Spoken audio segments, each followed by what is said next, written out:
Hello friends, electricity के इस lesson में आपका बहुत बहुत स्वागत है। फ्रेंड्स, हम यहाँ पे देख पा रहे हैं चूँकि डेज 1, डेज 2, डेज 3 और डेज 4 के लेसन्स हो चुके हैं और ये डेज 5 का लेसन हम बना रहे हैं।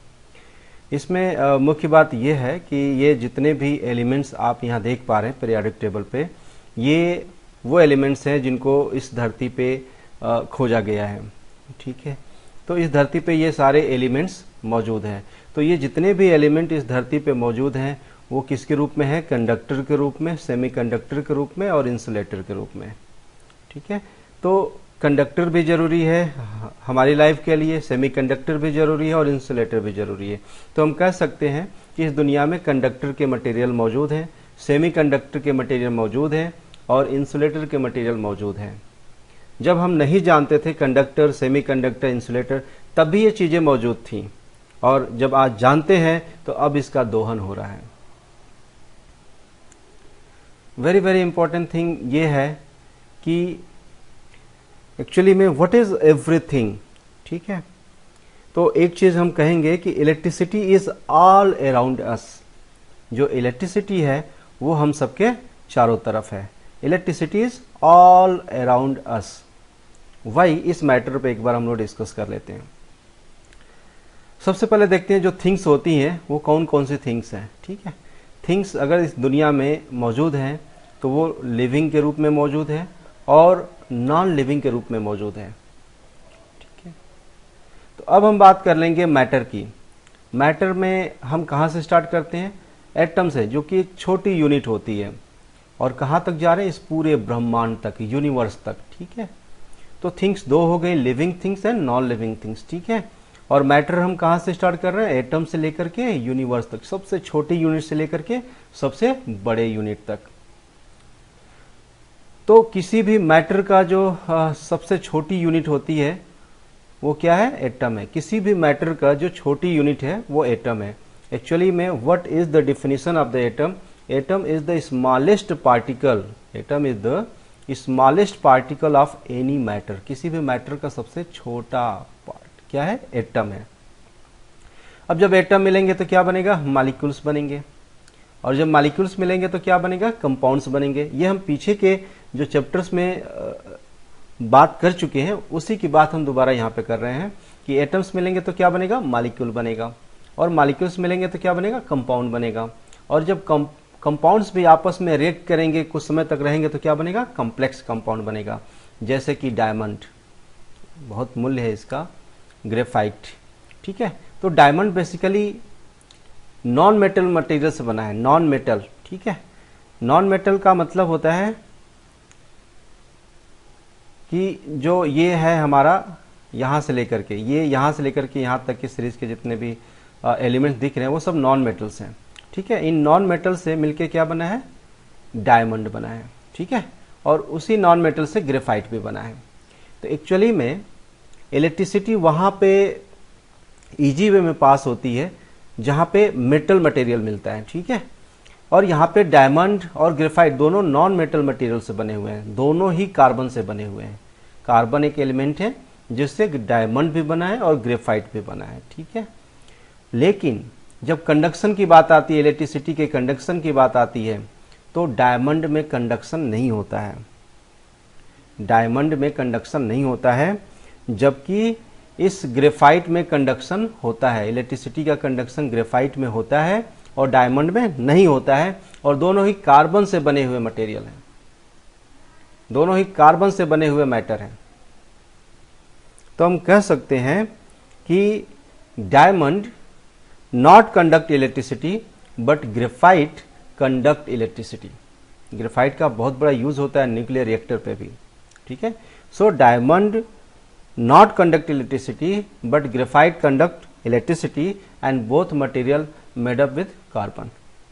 कार्बन के ये एलोटॉप्स हैं। तो आखिर डायमंड ने कंडक्टिविटी क्यों नहीं दिखाई और ग्रेफाइट ने क्यों कंडक्टिविटी दी? तो उसका कोई फिजिकल रीजन नहीं है। फिजिकल प्रॉपर्टीज के थ्रू ऐसा नहीं हो रहा है। ठीक है, उसकी केमिकली प्रॉपर्टी में कुछ ऐसा है जिसकी वजह से डायमंड बैड कंडक्टर है इलेक्ट्रिसिटी का और ग्रेफाइट गुड कंडक्टर है इलेक्ट्रिसिटी का। ठीक है, थोड़ा सा और बात कर लेते हैं। जब इलेक्ट्रिसिटी आई है तो शुरू में हमने डिस्कस किया था इलेक्ट्रिसिटी के 3 प्रॉपर्टी के बारे में, करेंट, वोल्टेज और रेजिस्टेंस। करेंट, वोल्टेज और रेजिस्टेंस। करंट क्या है? फ्लो है। फ्लो है किसका? फ्री इलेक्ट्रॉन्स का फ्लो है। करंट फ्री इलेक्ट्रॉन्स का फ्लो है, जबकि उन फ्री इलेक्ट्रॉन्स पे प्रेशर लगाने का काम कौन करता है? वोल्टेज। क्योंकि प्रेशर नहीं लगेगा, फ्लो नहीं होगा तो करंट नहीं बनेगी। ठीक है। और रेजिस्टेंस क्या करेगा? इस वोल्टेज को ही ड्रॉप करेगा। जब वोल्टेज ड्रॉप होगा तो प्रेशर कम होगा, तो फ्लो कम होगा, तो करंट भी कंट्रोल हो जाएगी, करंट भी लिमिट हो जाएगी। इसीलिए एक इलेक्ट्रॉनिक में कंपोनेंट बनाया गया जिसका नाम था रजिस्टर। बेसिकली इस कंपोनेंट की प्रॉपर्टी क्या थी? किसी भी इलेक्ट्रॉनिक सर्किट पे करंट को लिमिट करना और वोल्टेज को ड्रॉप करना। सो जो रजिस्टर है कंपोनेंट, वो किसी भी सर्किट के लिए करंट लिमिटर का काम करता है और वोल्टेज डिवाइडर का काम करता है। करंट लिमिटर का काम करता है और वोल्टेज डिवाइडर का काम करता है।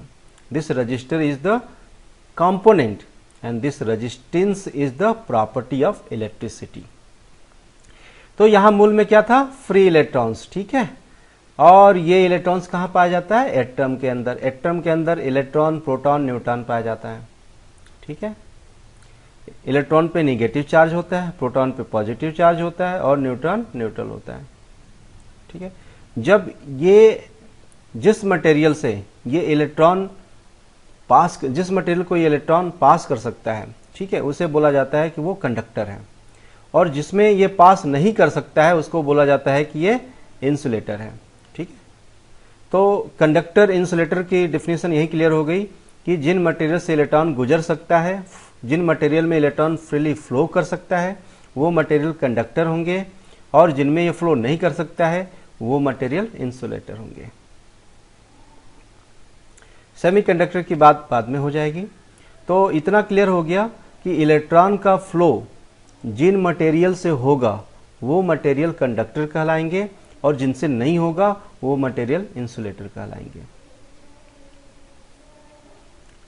अब व्हाट इज इंपॉर्टेंट? एटम के अंदर what is important?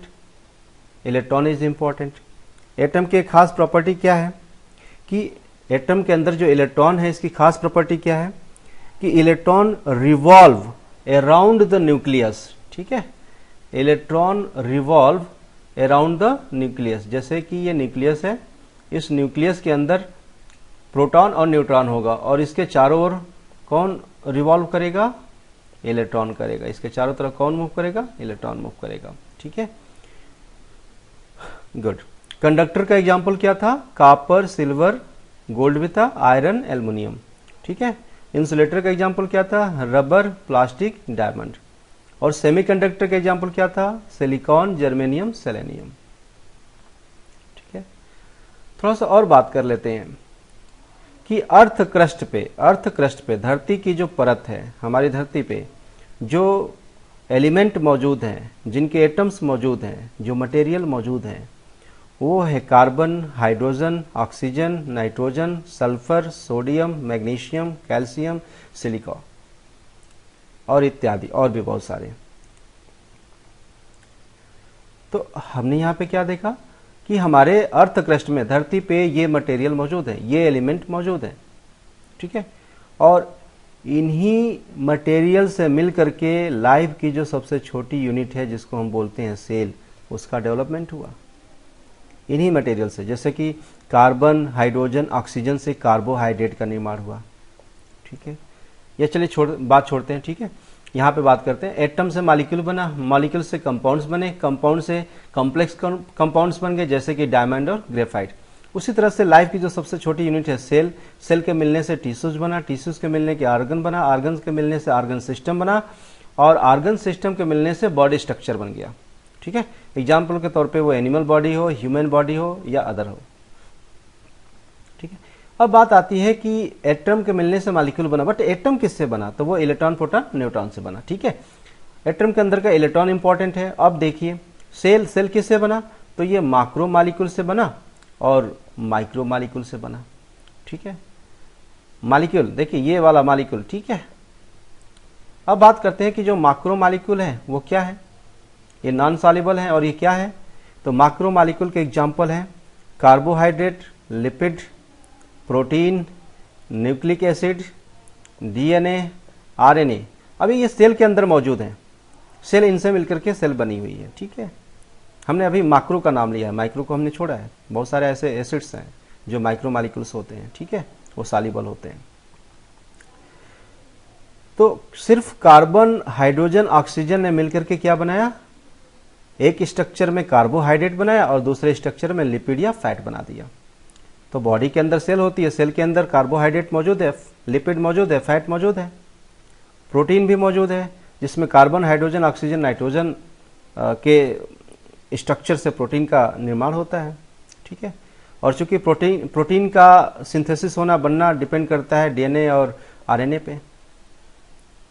DNA messenger RNA के थ्रू प्रोटीन का सिंथेसिस करवाता है। ठीक है, और न्यूक्लिक एसिड में क्या है, कार्बन है, हाइड्रोजन है, ऑक्सीजन है, नाइट्रोजन है और फास्फोरस है, इससे न्यूक्लिक एसिड बन गया। थोड़ा सा स्टडी करेंगे तो पता चलेगा कि न्यूक्लिक एसिड के अंदर जो डीएनए आरएनए होता है वो कुछ नहीं बल्कि वो खुद न्यूक्लिक एसिड ही है। ठीक है, तो ये सब क्या है, ये सब मॉलिक्यूल्स हैं। ठीक है, कार्बोहाइड्रेट के मॉलिक्यूल, लिपिड के मॉलिक्यूल, प्रोटीन के मॉलिक्यूल, डीएनए आरएनए के मॉलिक्यूल्स। ठीक है, बहुत सारे विटामिन हैं उनके मॉलिक्यूल्स, बहुत सारे एंजाइम्स हैं उनके मॉलिक्यूल्स। तो वो फाइनली जो मॉलिक्यूल्स है किससे बना है, एटम से बना है। और एटम के अंदर क्या मौजूद है, इलेक्ट्रॉन मौजूद है, और ये इलेक्ट्रॉन मूव करता है तो क्या होता है, इलेक्ट्रिसिटी, मतलब करंट प्रोड्यूस होती है, इलेक्ट्रिसिटी जनरेट होती है।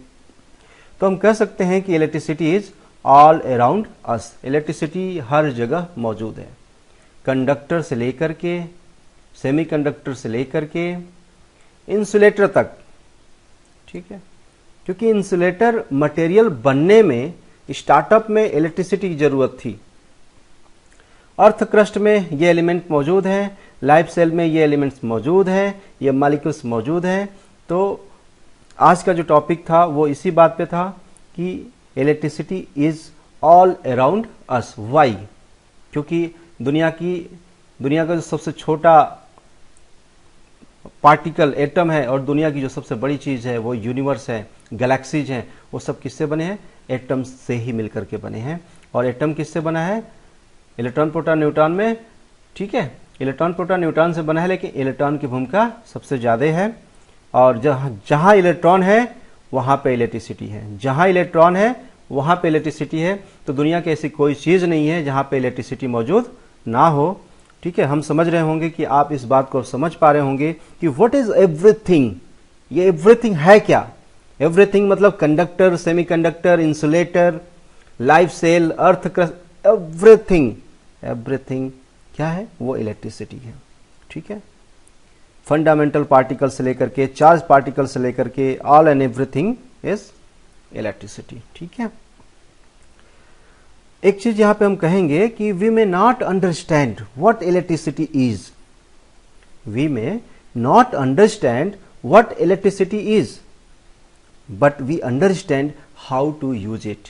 ठीक है, हम नहीं समझ सकते कि ये इलेक्ट्रिसिटी क्या है, लेकिन हम ये समझ सकते हैं कि इसका हम यूज कैसे करें। ठीक है, हमने कंडक्टर मटेरियल बना करके यूज किया इलेक्ट्रिसिटी का, सेमीकंडक्टर मटेरियल बना करके यूज किया इलेक्ट्रिसिटी का, इंसुलेटर के थ्रू हमने अपने आप को प्रोटेक्ट किया, जैसे कि मेटल पिन होती है।